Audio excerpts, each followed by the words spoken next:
Hi friends, அஸ்ஸலாமு அலைக்கும். Welcome back to Rahima channel.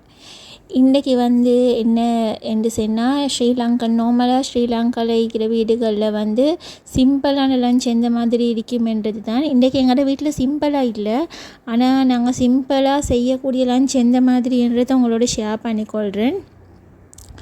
இங்கே பார்த்தீங்கன்னா ப்ரெஷர் குக்கரில் பீஃப் வேக வச்சு கொண்டிருக்கிறேன். பருப்பையும் ஊற போட்டுட்டேன். நார்மலாக சோறாக்கி ஒரு பருப்பு ஆக்கிடுன்றது சிம்பிளான ஒரு லஞ்ச் ஒன்று தான். நாங்கள் ஸ்கூல் போகிற டைம்லலாம் எங்களோட அம்மா சோறாக்கி பருப்பாக்கி ஒரு எக்கை பாயில் பண்ணி வைப்பாங்க. அதோட சோறு சாப்பிட்றதுக்கு அவ்வளோ டேஸ்ட்டாக இருக்கும். எங்களோட அம்மா சோறு பருப்பு அந்த முட்டையெல்லாம் ஒரு நேம்பிலி மாதிரி ஒன்று இருக்கும். அந்த அரிசி அரிக்கிறதுக்கு யூஸ் பண்ணுவாங்க. அதில் போட்டு கரண்டியால் இப்படி கொத்தி கொடுப்பாங்க. சாப்பிட்றதுக்கு நல்லா டேஸ்ட்டாக இருக்கும். அந்த மாதிரியெல்லாம் யார் சாப்பிட்டுக்கிறீங்கன்னு எனக்கு கட்டாயம் கமெண்ட் பண்ணுங்கள்.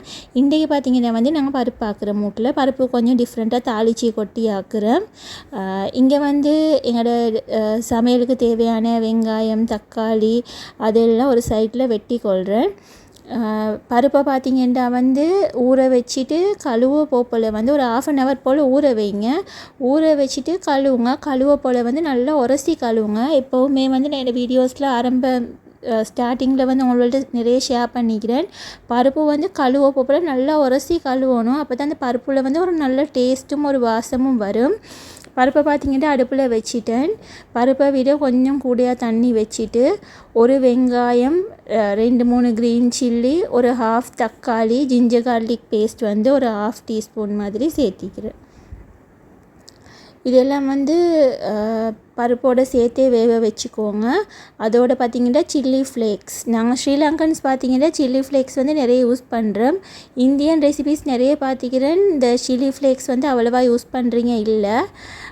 நீங்கள் ஸ்ரீலங்கன் ஸ்டைலில் சமைச்சி பார்க்கணுமெண்டா இப்படி சமைச்சி பாருங்கள். நான் சில்லி ஃப்ளேக்ஸ் ஒரு 1/4 டீஸ்பூனும் மஞ்சள் தூள் ஒரு 1/2 டீஸ்பூனும் சேர்த்துக்கொண்டேன்.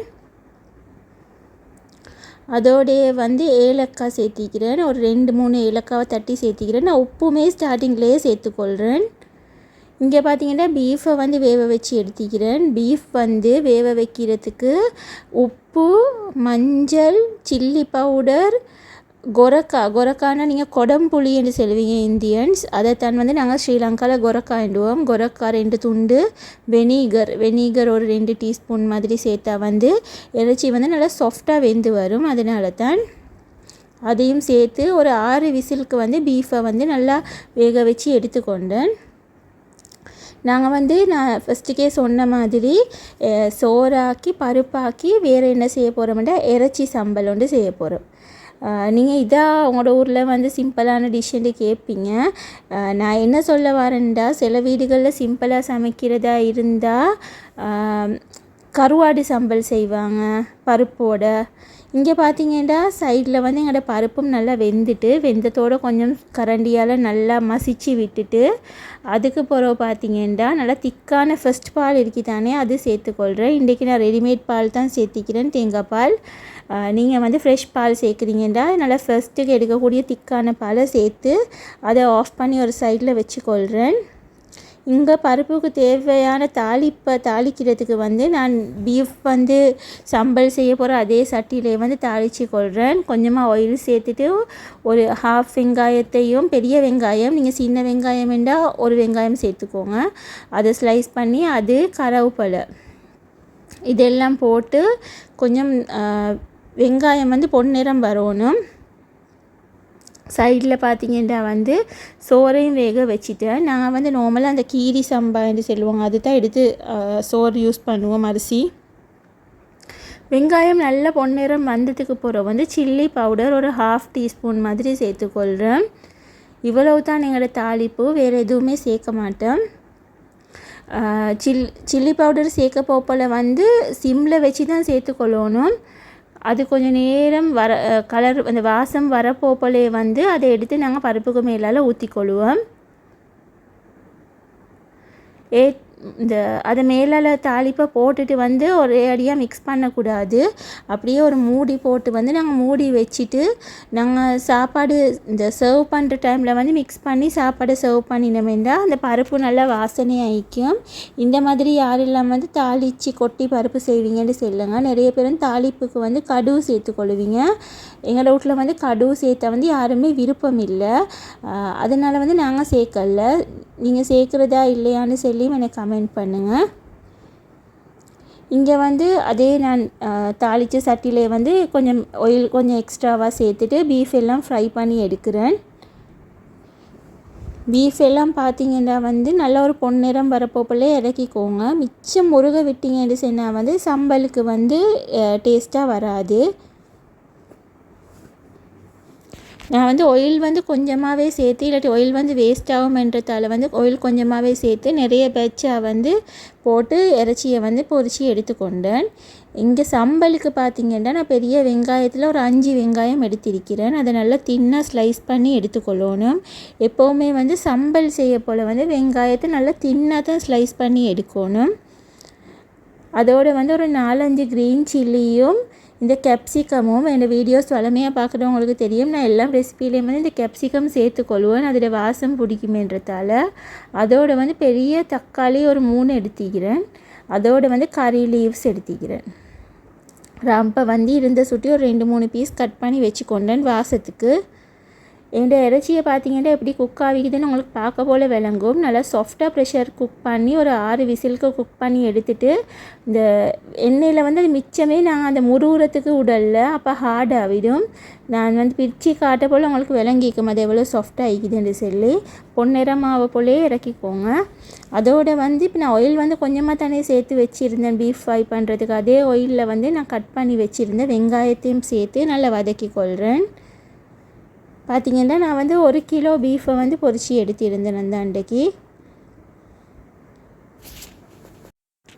இதெல்லாம் வந்து கொஞ்சம் ஆயிலில் வதங்கணும். ஆயிலில் வதங்கி வந்து உங்களுக்கு பார்க்க போல் விளங்கும். ஒரு டிரான்ஸ்பேரண்ட் கலருக்கு வரும் தானே, லைட் கலராகவே முருகலாக இல்லாமல் டிரான்ஸ்பேரண்ட் கலர் வரப்போ போல் வந்து தான் ஸ்பைசஸை சேர்த்துக்கொள்ளணும். நான் உங்களுக்கு காட்டுறேன். இப்போ பார்க்க போல் உங்களுக்கு விளங்கும். இது ஒரு டிரான்ஸ்பேரண்ட் கலருக்கு அந்த கண்ணாடி மாதிரி வந்திருக்கும். அந்த டைமில் வந்து தேவையான அளவு உப்பும் மஞ்சள் தூள் வந்து ஒரு 1/4 டீஸ்பூன் சேர்த்திக்கிறேன். நான் ஏற்கனவே வந்து பீஃப்லேயும் மஞ்சள் தூள் சேர்த்து தான் வந்து அதை ப்ரெஷர் குக் பண்ணி எடுத்தேன். அதனால் வந்து இங்கே ஒரு 1/4 டீஸ்பூன் மாதிரி தான் நான் மஞ்சள் சேர்த்துக்கொண்டேன். அதோடைய வந்து இந்த கட் பண்ணி வச்சுருந்த தக்காளி, கறி லீவ்ஸ், க்ரீன் சில்லி, கேப்சிகம் எல்லாமே இதே டைம்லேயே வந்து சேர்த்துக்கொள்கிறேன். அதோடு வந்து சில்லி ஃப்ளேக்ஸ் வந்து டீஸ்பூன் சேர்த்திக்கிறேன். எனக்கு வந்து வீடியோவில் இந்த காட்ட மறந்துட்டு நான் வந்து இந்த தக்காளி கேப்சிகம் எல்லாம் சேர்த்த டைம்லேயே வந்து ஃப்ரை பண்ணி வச்சுருந்த பீஃபையும் அதோடு சேர்த்துக்கொள்கிறேன். சேர்த்துட்டு வந்து மூடி போட்டு ஒரு 5 மினிட்ஸ்க்கு வந்து நல்லா குக் பண்ணிக்கொள்கிறேன் மீடியம் ஃப்ளேமில் வச்சு. அது 5 மினிட்ஸ்க்கு குக் ஆகினதுக்கு அப்புறம் இந்த மாதிரி மிக்ஸ் பண்ணி விடுங்க.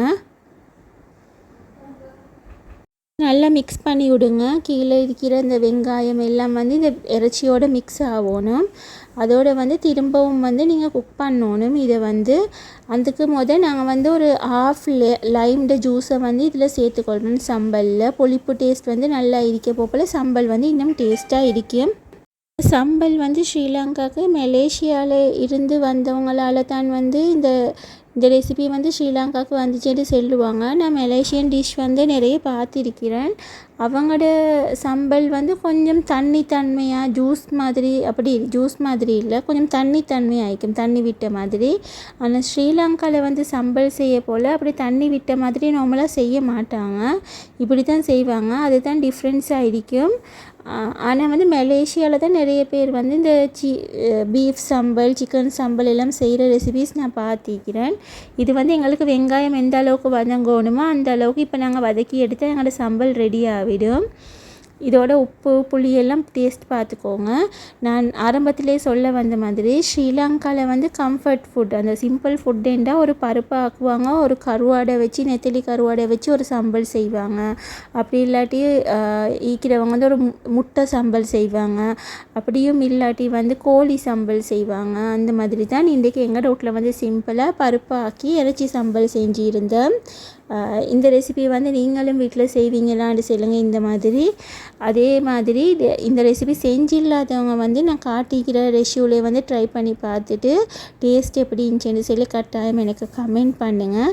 பருப்பு இல்லாமல் ஒரு ரெசிபியான்னு கேட்குறவங்களுக்கு வந்து நான் சொல்கிறேன். எனக்கிட்ட நிறைய பேர் வந்து இந்த மாதிரி சிம்பிளான டிஷ் நிறைய கேட்குறாங்க. கிழங்கு பால் கறிக்கு ஆக்குறது எப்படி, பருப்பு தாளிச்சி ஆக்குறது எப்படி, அந்த மாதிரி எல்லாம் நீங்கள் கமெண்ட்ஸ் ரீட் பண்ணி பார்த்தீங்கன்னா இந்த ப்ரீவியஸ் வீடியோஸில் உங்களுக்கு விளங்கும். அப்போ ரெசிபி பிடிச்சிக்குமெண்டா எனக்கு லைக் பண்ணி கமெண்ட் ஒன்று போடுங்க. இன்ஷா அல்லாஹ் இதே மாதிரி இன்ட்ரெஸ்டிங்கான வீடியோவோட வந்து நான் நெக்ஸ்ட் உங்களையே சந்திக்கிறேன். அது வரைக்கும் வந்து நீங்கள் உங்களுக்கு ஏதாவது ரெசிபிஸ் தேவை என்றாலும் கட்டாயம் எனக்கு கமெண்ட் பண்ணுங்கள். நிறைய ரெசிபிஸ் நான் ஷேர் பண்ணி மீக்கிறேன், அதையும் பாருங்கள். பாய்.